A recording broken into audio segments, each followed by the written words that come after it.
não. Tá dando pra mim, não, tá tranquilo. Uhum. Vamos começar então, por favor. Então, tá, joia. Então, boa noite a todos. Boa noite, Fernando. Obrigada mais uma vez pela oportunidade. Então, a nossa aula hoje é uma aula que a gente vai falar um pouquinho das glomerulonefrites relacionadas à infecção. É uma aula que eu vou tentar ser não tão prolixa, porque é uma aula um pouquinho grande, mas eu acho que dá para a gente falar em uma horinha, assim, no máximo. Ai, meu Deus, agora não passou de novo. Vamos lá, Fernando. Agora acho que esse por aqui vai, peraí. Aí foi. Bom, então, gente, já há mais ou menos uns 2 séculos atrás, já se observava que a presença de uma urina escura, né, a redução do volume urinário, quando os pacientes estavam num período de recuperação, né, de convalescência da escarlatina, eles percebiam esses achados, né, de alteração de coloração de urina e diminuição do débito urinário. Né, ainda não se sabia exatamente o que podia estar acontecendo, mas já haviam essas observações. Então, no início do século passado, esse Clemens von Pirquet, que na verdade era um pediatra austríaco, ele sugeriu, né, que essas condições, na verdade, resultavam da existência de anticorpos, né, que além de não conseguirem exercer os efeitos, né, de proteção, mesmo os efeitos benéficos, né, de imunidade, eles ainda se comportavam como patogênicos. Então, isso aí deu início ao estudo das doenças renais que são, né, imunomediadas. Bom, então quando a gente, né, considera o termo, né, glomerulonefrite associada ou relacionada à infecção, né, normalmente são glomerulonefrites, são síndromes, né, glomerulares que são mediadas por imunocomplexos ou ativação do complemento. E são desencadeadas por processos infecciosos, né, não só bacterianos, mas também vírus, fungos, até mesmo protozoários, né, podem estar relacionados a essas glomerulonefrites. E a gente tem uma evidência clínica ou laboratorial de uma infecção ou ativa ou recente no momento do diagnóstico da glomerulonefrite. Então, historicamente, né, esse termo glomerulonefrite pós-infecciosa era o que a gente mais usava, né, principalmente para a descrição daquelas crianças que cursavam com uma infecção por estreptococo, né, aquele estreptococo clássico, né, que a gente fala estreptococo do grupo A, de Lancefield, né, que era chamada né, glomerulonefrite pós-estreptocócica.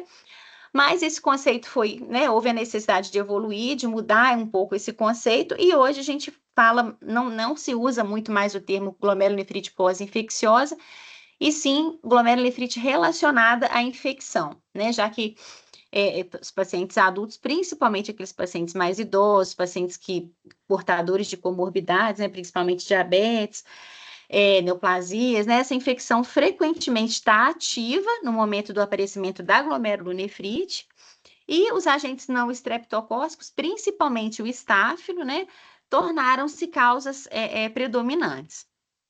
Então, seria um termo mais adequado relacionado à infecção e não pós-infecciosa, né? Já que não é um posterior ao quadro infeccioso. Então, esse que a gente já até falou um pouco, né? Então, até pouco tempo atrás, pós-infecciosa era o termo usado, né? E hoje em dia a gente usa mais ou associada ou relacionada à infecção. E aí isso envolve 2 grandes grupos de glomerulonefrites que vão ser divididos de acordo com o tempo em que ocorre a infecção e os eventos envolvidos. Então, no primeiro grupo, a gente tem as glomerulonefrites secundárias a processos infecciosos que já foram resolvidos, né, com período de latência entre os 2 processos e com muita participação da formação dos imunocomplexos e estímulo de citocinas, né? E o exemplo clássico, né, são as glomerulonefrites difusas agudas pós-estreptocócicas. E no outro grupo, a gente tem as glomerulonefrites secundárias a processos infecciosos, na verdade, que estão ativos ainda, que podem, né, que normalmente respondem à antibiótico terapia. E aqui o agente principal, né, que a gente mais observa é o estafilococo. A incidência dessas glomerulonefrites associadas a processos infecciosos, a gente sabe que vem caindo nos países que são mais desenvolvidos, né, com melhores condições sanitárias, acesso à saúde, e geralmente se associa a indivíduos mais idosos com comorbidades, né, que eu já citei, diabetes, neoplasias, HIV e até mesmo o alcoolismo. E mais recentemente, né, a gente tem visto um aumento dessas glomerulonefrites associadas ao estáfilo, que a gente chama de uma glomerulonefrite IgA predominante, e a redução dos casos associados a essas glomerulonefrites, né, associadas aos estreptococos. Mas vários outros agentes também, patogênicos, também têm sido observados.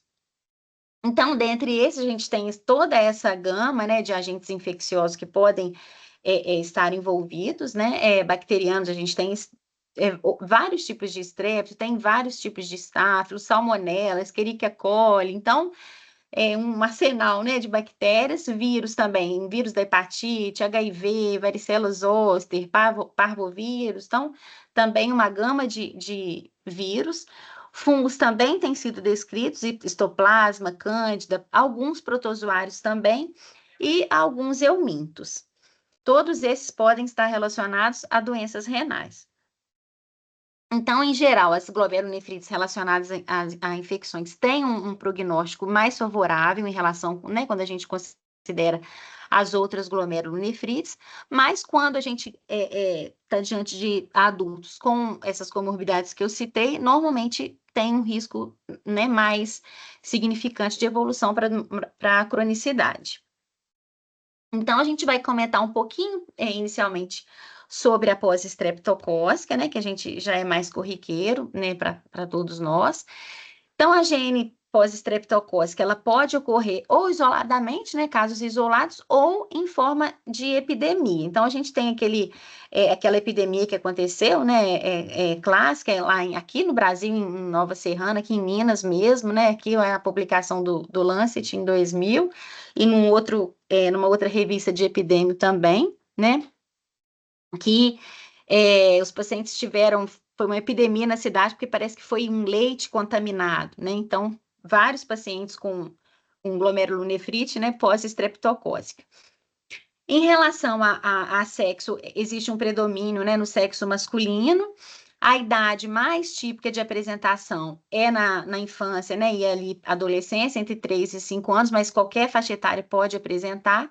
E normalmente, quando acomete adultos, normalmente são pacientes, né, com comorbidades, como eu já havia citado, normalmente com formas, inclusive, mais graves.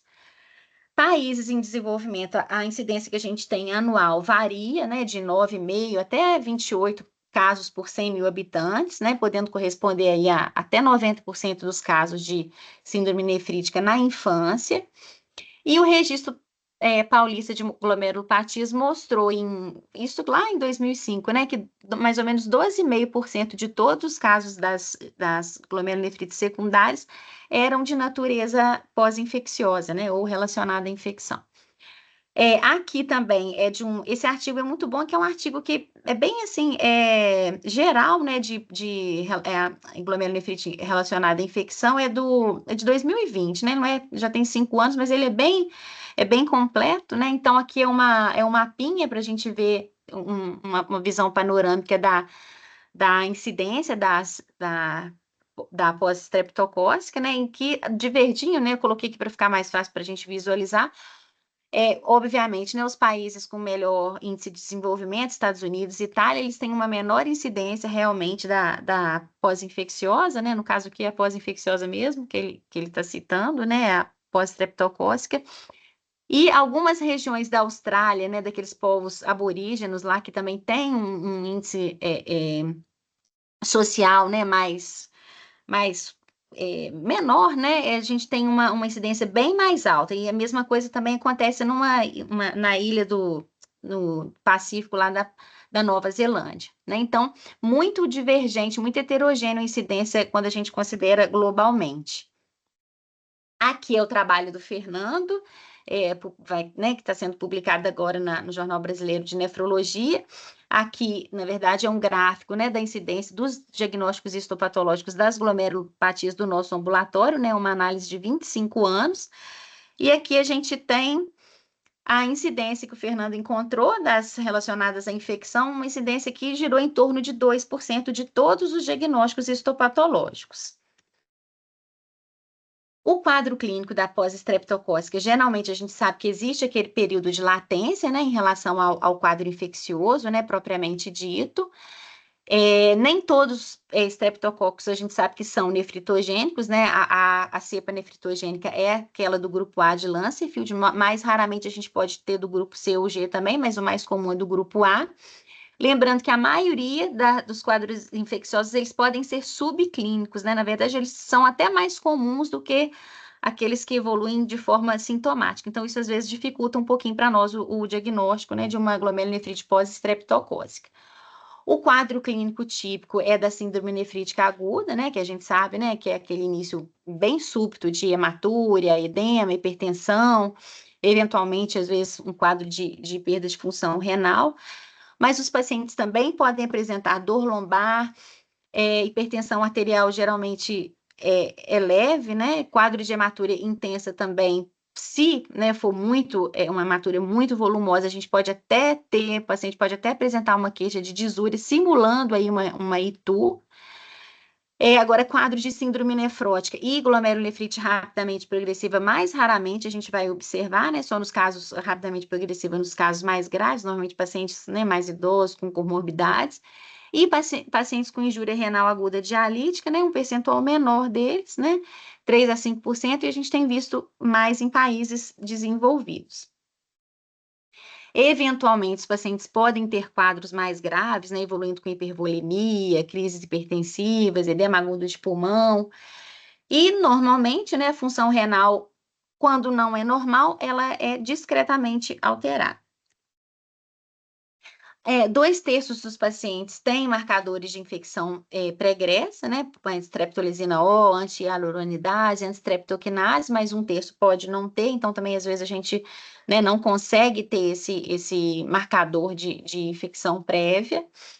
O exame de urina, né? Lembrando que o paciente tem hematúria, essa hematúria vai ser dismórfica, né? Porque a gente está diante de uma glomerulonefrite, né? Com cilindro hemático, acantocitúria, leucocitura pelo processo inflamatório e cilindros leucocitários.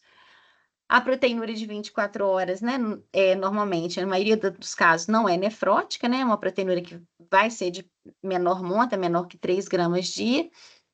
E o consumo de complemento, né, vai acontecer, diminuição de CH50 e C3 em 100% na totalidade dos casos, né? Lembrando que essa hipocomplementanemia é transitória e a gente espera que esses níveis de complemento voltem ao normal em até 12 semanas. Em relação à histopatologia, microscopia óptica, a gente tem uma hipercelularidade endocapilar difúsica, né, muito típica, né, das pós-estreptocócicas, com predomínio de polimorfo nuclear, o que caracteriza uma glomerulonefrite exsudativa, né, um aumento de celularidade, polimorfo na fase inicial da doença. A gente pode ter uma evolução com proliferação do mesângio, né, mesângio endotelial e infiltração de mononucleares. E pacientes, casos, né, com queda de filtração glomerular e deterioração da função renal, a gente pode, né, eventualmente ter crescentes e até mesmo uma necrose tubular aguda associadas, né, aqueles casos que a gente sabe que evoluem de forma mais grave. Aqui só para ilustrar, né, é uma biópsia típica de uma pós-estreptocócica com infiltrado importante de polimorfo, né, infiltrado mesângio endocapilar. E em termos de imunofluorescência, né, a gente observa depósito de C3, como a gente pode ter presença ou não de IgG, e a gente tem 3 principais padrões: o padrão de Guirlanda, que é um padrão granular grosseiro das alças capilares, o padrão de céu estrelado, que também é bem sugestivo, né, que são aqueles depósitos mais finos e granulares de imunoglobulina e complemento nas alças capilares e no mesângio, que confere realmente como se fosse um céu estrelado, que a gente vê muito no início também do quadro. E a gente ainda pode, né, ter um outro padrão, que seria um padrão mais mesangial. IgM e IgA é muito raro, pode acontecer, mas aqui na pós-estreptocócica é bem menos frequente. E aqui, só para ilustrar o padrão, né, de fluorescência com um céu estrelado, né, com os depósitos mesangiais e em alças capilares. Em termos de ultraestrutura, né, de microscopia eletrônica, a gente tem aqueles, né, famosos ramps, que são os depósitos eletrondensos no subepitélio, que é um achado muito característico, né, de pós-estreptocócica. E são muito mais frequentes também nas primeiras semanas de evolução da glomerulonefrite. Aqui também é daquele artigo que eu citei para vocês, né, que é um artigo, na verdade, que é, né, bem abrangente das GN relacionadas à infecção. E aqui ele só sumariza, né, esses achados de ótica, fluorescência e eletrônica, né, que é um desenho bem esquemático, bem interessante. Então, em termos de patogenia da pós-estreptocócica, ela tem se baseado muito nas observações de que, né, somente algumas cepas dos estreptococos são nefritogênicos, né, e nem todos os pacientes desenvolvem a doença. Então, é necessário, além da cepa ser nefritogênica, uma resposta imune também específica do paciente, gerando, né, esse processo inflamatório todo, gerando a glomerulonefrite. E a gente tem dois agentes, né, dois antígenos, na verdade, estreptocócicos que são nefritogênicos, que foram identificados até agora, que é o receptor de plasmina, associado à nefrite, né, que tem essa sigla NAPLR, né, caracterizado como, na verdade, ele é um gliceraldeído, e a exotoxina pirogênica estreptocócica B, né, que tem essa sigla também, SPEB, né, e o que tem um precursor que é mais imunogênico ainda, que é o zimogênio. Então, seriam basicamente esses dois antígenos, né, o receptor de plasmina e a exotoxina pirogênica. A lesão renal vai ser resultante da deposição de imunocomplexos circulantes ou a formação de imunocomplexo in situ, na verdade, não se sabe muito bem, né, qual desses dois ou os dois, e mecanismos imunes diversos podem estar envolvidos. Eu acho que eu até trouxe aqui, eu trouxe depois desse slide. Então, a gente tem reação imune cruzada, né, de anticorpo antistrepto contra componentes da membrana basal glomerular. A gente tem fatores de autoimunidade, né, que após a formação da IgG antistrepto, né, essa molécula vai sofrer algumas alterações ali de descialização ou mesmo ligação com proteínas dos estreptococos, né, que faz ser reconhecida, na verdade, como um antígeno, então forma-se uma IgG ou uma IgM anti-IgG e esse imunocomplexo pode depositar no rim gerando toda aquela cascata de lesão, cascata inflamatória. E ainda agentes antígenos nefritogênicos dos estreptococos, né, que já são reconhecidas estruturas da bactéria, que são lesivas ao glomérulo, né, proteína M, aquele receptor de plasmina, ou ainda proteínas produzidas pelos estreptococos, né, como a streptokinase e aquela outra que eu citei, que vão se ligar ao glomérulo ativando os mecanismos imunes. Então, esses mecanismos vão incluir conversão do plasminogênio em plasmina ativa, né, com degradação posterior da matriz extracelular pelas metaloproteinases, ativação da cascata do complemento, lembrando que aqui é a via alternativa, né, e a ativação da cascata da coagulação. Então, após a ativação do complemento, aí toda aquela cascata inflamatória, quimiotaxia pré-leucócito, recrutamento de neutrófilos, né, e aí eu trouxe aqui que eu achei bem interessante nesse artigo, esse artigo é de 2023, que ele fala um pouquinho de autoimunidade e infecção nas doenças glomerulares. É um artigo até pequeno, mas ele resume bem a, essas, na verdade, a patogênese, a alteração glomerular e a manifestação clínica. Eu achei bem interessante a forma que ele dispõe lá no artigo, depois se alguém tiver interesse. Então, ele coloca lá em relação às infecções bacterianas, né, estrepto, estáfilo, treponema, então, patogênese, aí ele coloca depósito de imunocomplexo in situ, e aí ele vai descrevendo a doença glomerular, a manifestação clínica, né, de síndrome nefrítica, síndrome nefrótica. Eu achei bem interessante esse artigo. Aqui, em relação aos vírus, né, associados, Epstein-Barr, vírus B, vírus C, também com a descrição da patogênese envolvida, doença glomerular, né, e aquilo até ele extrapola, né, nefrite lúpica, IgA, mas ele coloca os agentes, né, e os parasitas, plasmodium, xistossoma, eu achei bem bacana. Eu não vou detalhar aqui, porque o artigo vale a pena, acho que, dar uma olhada depois com calma. Bom, em relação à história natural e o prognóstico das GNPs, né, a gente sabe que é esperado a remissão clínica, né, dos sinais e sintomas em até 3 semanas, né, hematúria microscópica normalmente com maior frequência, e a proteinúria discreta, né? Mais raramente, elas podem persistir aí por vários meses, mas não tem, na verdade, um significado prognóstico. E em termos de normalização da urina do EAS, a gente espera, né, que ele esteja completamente normal após 1 ano, né? Tem pacientes que têm uma resolução realmente dentro do tempo esperado, mas alguns pacientes ainda podem persistir aí, ou com hematúria ou com proteinúria até 1 ano.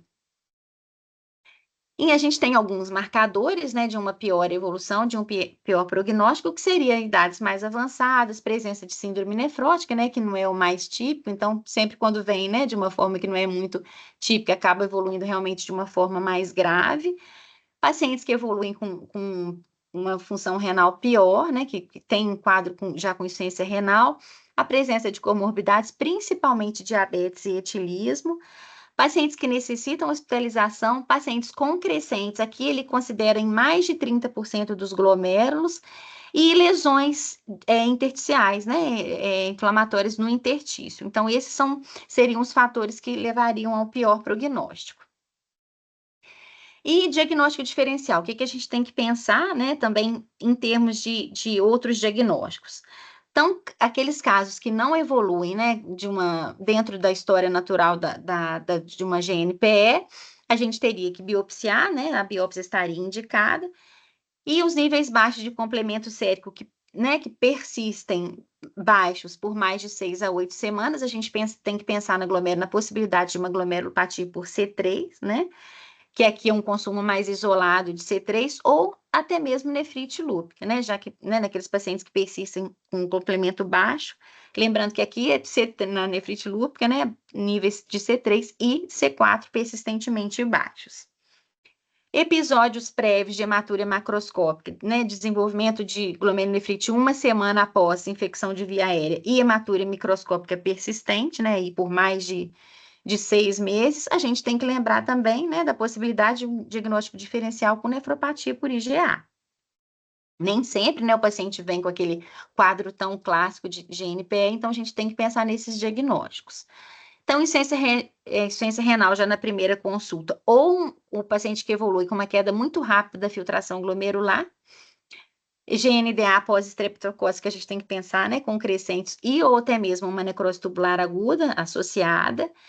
Uma membrana proliferativa também com crescentes, também pode ser um diferencial, e uma glomerulonefrite crescêntica, né, propriamente dita. Então, abre todo esse leque, né, para aqueles pacientes que evoluem de uma forma inesperada.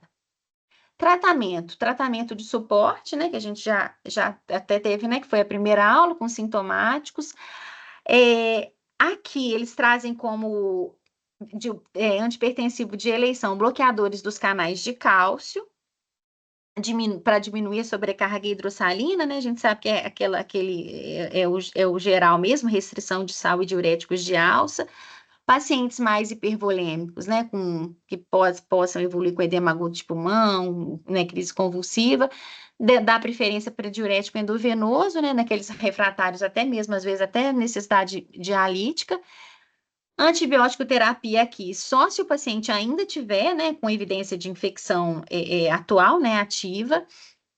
Incidência de recidiva pequena, né, onde não há evidência de que um novo surto leve ao pior prognóstico, a gente não tem, né, indicação de um tratamento profilático.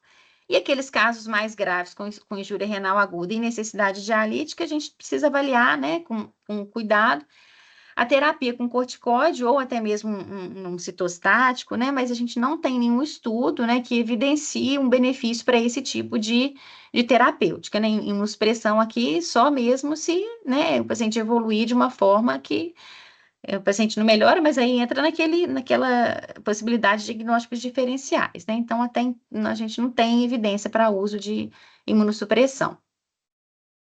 Então, os pontos mais chaves aqui, né, que são as mensagens que vocês devem levar, né, mais importantes da pós-estreptocócica, né, que são glomerulonefrites com início bem súbito, né, bem abrupto, normalmente de 7 a 20, né, 21 dias após uma infecção por estreptococcus cepa nefritogênica, né, geralmente pensar muito na faixa etária mais pediátrica. A apresentação clínica típica é de síndrome nefrítica. Biópsia renal, pensar, né, em realizar se a história natural, né, não for aquela história típica de uma pós-estreptocócica. Uma lesão glomerular difusa, a gente observa com a estudação leucocitária, hipercelularidade, presença de depósitos subepiteliais, a microscopia eletrônica, né, que são os RAMPs. Tratamento sintomático sempre, né, não sendo indicada terapia profilática posteriormente, e o prognóstico é bom na maioria dos casos, né? Atenção mais para os idosos, né, pacientes diabéticos e pacientes com síndrome nefrótica ou injúria renal na apresentação. Esses pacientes são pacientes de maior risco, né, para sequelas renais, para realmente se tornarem pacientes crônicos. Então, prestar um pouco mais de atenção nesse grupo de pacientes. Bom, então essa foi a pós-estreptocócica, e agora a gente fala um pouquinho das relacionadas, né, ou associadas a infecções, né, e não pós, né, infecciosas. Então, aqui, os agentes infecciosos, nesse caso, né, podem levar também a quadro de glomerulonefrites, com deposição também de imunocomplexos. Lembrando que aqui a gente tem um predomínio sempre de IgA, né, e os agentes mais envolvidos aqui nessas relacionadas ou associadas à infecção são os estáfilos, a gente tem xistossoma também, vírus da hepatite, HIV, mas o principal agente realmente é o estáfilo, né? Que normalmente o paciente apresenta um processo ativo, né?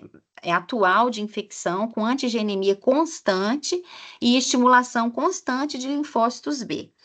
Então, o estáfilo aureus é envolvida mais ou menos quase praticamente metade dos casos, né? A maioria desses pacientes são do sexo masculino também, né? Como lá na pós-estreptocócica, com uma média de idade diferente, né? Da pós-estreptocócica, que está mais na faixa etária pediátrica e, né? E adulto jovem, aqui mais na faixa etária de 50 anos ou mais. E em relação à localização da infecção, a gente tem pele, que é a recordista, né? Quase metade dos casos, pulmão também pode, e válvula cardíacas. A gente tem imunocomplexos principalmente no mesanjo, né? Maior parte dele, e na região subepitelial também a gente pode observar. A maioria dos casos, o paciente também tem complemento baixo, mostrando aqui também uma ativação da via clássica do complemento. Então, quando a gente pensa, né, de glomerulonefrite associada, relacionada à infecção, a gente pensa aqui no estáfilo, né, que ele chama de uma glomerulonefrite estáfilo associada, né, que é essa sigla. Eu já comentei, né, adultos do sexo masculino são mais predisponentes, né, com pico aí na quinta e sétima décadas de vida. Pacientes jovens, a gente pensa naqueles que são usuários de drogas ilícitas, né, por conta da endocardite. Uma incidência muito precisa, a gente não tem, na verdade, porque a gente tem muito poucos estudos avaliando essa parte epidemiológica, né, e alguns estudos mostram em torno de até 0,9%, né, de pacientes. E a gente tem estáfilo aureus e epidermides também pode estar envolvido, né, nessas glomerulonefrites. O estáfilo marsa também nos Estados Unidos é a principal causa de infecção hospitalar, né? Quando a gente considera a bactéria única, né? 44, mais ou menos em torno de 44% das infecções hospitalares.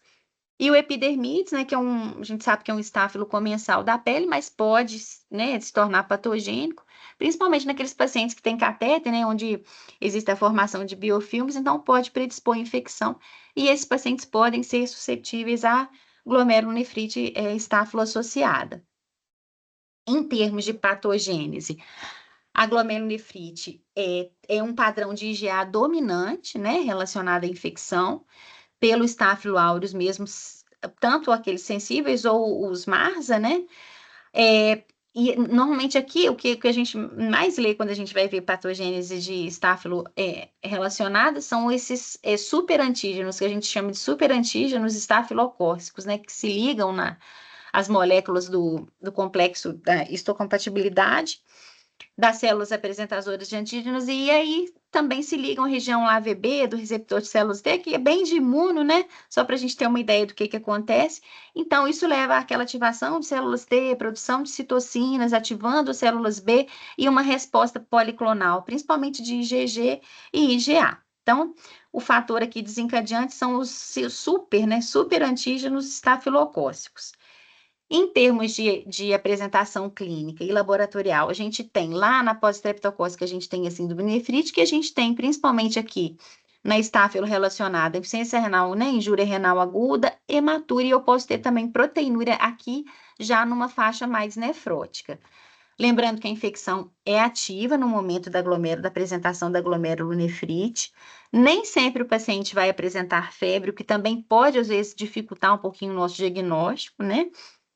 E os sintomas nem sempre também são muito sugestivos de infecção. Então, aqui é um diagnóstico, assim, bem desafiador. 20% dos pacientes podem ter rash purpúrico, né? Simulando ali uma púrpura de Raynaud Schönlein, né? Por conta de uma vasculite leucocitoclástica. Então, é um diagnóstico, assim, bem difícil de ser feito, né? Para dificultar um pouco mais, as hemoculturas também podem vir negativas, né? O paciente pode ter uma positividade para a ANCA, principalmente naqueles pacientes com endocardite bacteriana, o que também confunde um pouco o nosso diagnóstico, e o C3 pode estar normal. Então, eu falo que é um diagnóstico, assim, né, para gente que está acostumado mesmo, né? Em termos de histopatologia, microscopia óptica, né? Também uma GN proliferativa e exudativa endocapilar. Pode ser mais restrita, essa proliferação pode ser mais restrita ao mesanjo, né, em um percentual, né, menor de pacientes, e também ainda mais raramente uma crescêntica. Então, sem características muito específicas, um amplo espectro de histopatologia, né, a gente pode realmente confundir com outras formas de glomerulonefrite. Então, realmente, né, o diagnóstico aqui é bem tumultuado, né? E ainda, né, a gente pode ter aquelas lesões nodulares da nefropatia diabética, né, glomerulosclerose nodular, também pode estar presente nesses casos de glomerulonefrite associada ao estáfilo. Aqui são 4 imagens diferentes de microscopia óptica, né, para a gente ver aqueles diferentes padrões que eu acabei de citar, né, padrão mesangial, padrão de proliferação endocapilar. Então, para a gente ver a gama, né, de heterogeneidade, né, de histopatologia aqui no caso da estáfilo associada. A imunofluorescência, a gente tem depósito de IgA e C3, né, principalmente no mesanjo, posso ter um pouquinho alto, mas é mais mesangial. Essa GN associada à infecção, a gente chama de uma IgN, uma GN associada à infecção IgA dominante. Alguns casos eu posso ter traços de IgA ou até mesmo negativo, então, mais uma vez, né, lembrando, né, reforçando como pode ser heterogêneo essa biópsia, né? A coloração para C3 ela é bastante marcante, diferente do que a gente observa na nefropatia primária por IgA. Isso aqui ajuda, né, para o patologista também que é experiente, ajuda a tentar, né, definir melhor esse diagnóstico. E um padrão pauci-imune também, né, pode ocorrer. Então, aqui na imunofluorescência também não é diferente a gama, né, de possibilidades.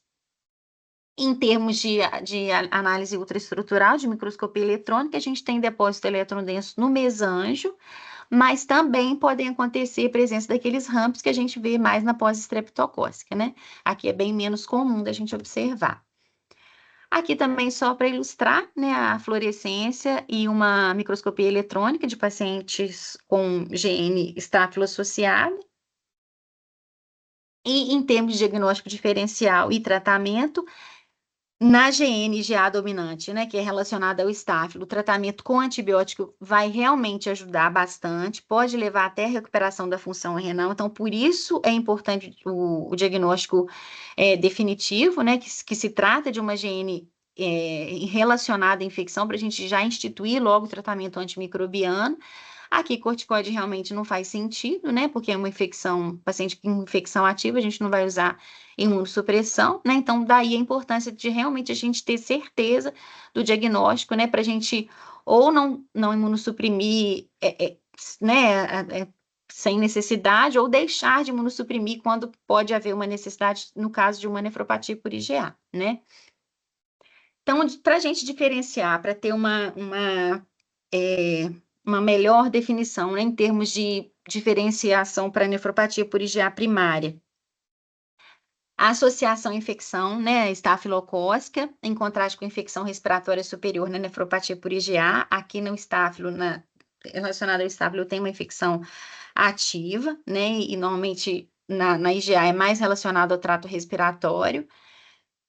Ocorrência frequente de hipocrometenemia, que não ocorre, né, na nefropatia por IgA, uma proteinúria mais maciça, que também não é o corriqueiro na IgA, apesar da gente saber que pode acontecer na IgA, né, em menos, né, 5% dos casos de IgA pode ser nefrótico, mas não é o habitual. E os depósitos mais intensos de C3 à biópsia, né, aqui no caso da relacionada ao estáfilo, que também não acontece na nefropatia por IgA primária, né. São detalhes, né, mas que fazem a diferença. Aqui um algoritmo também para manejo, né, um direcionamento no manejo da gene estáfilo relacionada, que eu não vou detalhar para a gente não se estender demais, mas para quem tiver interesse depois, é naquele mesmo artigo, né, de 2020, só mesmo um direcionamento para quando há suspeita ou não da infecção por estáfilo. Em termos de prognóstico, é um percentual, assim, bem considerável, né, podem evoluir para doença renal crônica, né, em fases mais terminais, e que vão definir esse prognóstico mais reservado, né, a idade dos pacientes mais idosos, diabéticos, pacientes com aquelas lesões, de glomerulosclerose nodular, a biópsia, pacientes já com uma creatinina inicial mais elevada e pacientes que já cursam com um interstício, né, mais crônico, com mais fibrose e túbulo intersticial. Aqui também, né, também não vou detalhar, é um quadro, assim, bem grande, né, mas comparando também, que a gente já acabou de citar, né, todos esse diferencial de glomerulonefrite associada à estáfilo e glomerulonefrite pós-estreptocócica, né, só para aqueles principais marcadores de apresentação clínica, laboratorial, desfecho, também está dentro daquele artigo. Aqui também um esqueminha, também bem uma visão mais panorâmica, né, para a classificação, né, das glomerulonefrites relacionadas à infecção. Aqui, né, a pós-streptocócica, né, também um resuminho daquilo tudo que a gente já falou, relacionada a estáfilo. E lembrando que a gente tem aquelas outras, né, relacionadas a outras infecções, né, endocardite, nefrite purchante, lembrando também daquelas glomerulonefrites que podem estar associadas a infecções de catéter, né, centrais. Então, também só um resuminho do que a gente já comentou. Aqui também é de um artigo de 2021, também falando de alguns fatores que podem influenciar, né, na progressão dos pacientes com glomerulonefrite relacionada à infecção, que vão influenciar no desenvolvimento de doença renal crônica, né? Então, a gente tem principalmente pacientes que persistem com infecção, né? Por isso a importância da gente instituir a terapia antimicrobiana, fatores inerentes ao próprio hospedeiro, né, ao próprio paciente, fatores genéticos, né, que predispõem, até mesmo relacionados ao sistema do complemento, lesões, danos, né, túbulo-intersticiais, e né, porventura, o paciente que já tenha, né, alguma comorbidade, né, por exemplo, até alguma lesão já histológica renal, por exemplo, aqueles pacientes diabéticos que às vezes já têm alguma nefropatia diabética, né? Pacientes que já têm até um rim assim mais predisposto, né? Vamos dizer assim. Então, esse artigo também é bem interessante. E aqui do mesmo artigo, ele só faz também um fluxogramazinho, também mostrando esses fatores, né? De preditores para um pior prognóstico, né? Para evolução para doença renal crônica. Mesma coisa, né? Que está naquela tabela, mas só em forma de fluxograma mesmo. Bom, gente, era isso. Eu acho que eu falei muito depressa, mas eu fiquei preocupada porque tinha muito slide. E a gente quer isso, um rim feliz, né? Com as bactérias já nocauteadas lá no chão. Tentei trazer uma fotinha só para animar o final da aula. Estão me ouvindo? Sim, legal, Priscila, obrigado. Falei Deixa muito eu só. rápido, Fernando. Deixa eu abrir minha câmera aqui, Não, peraí.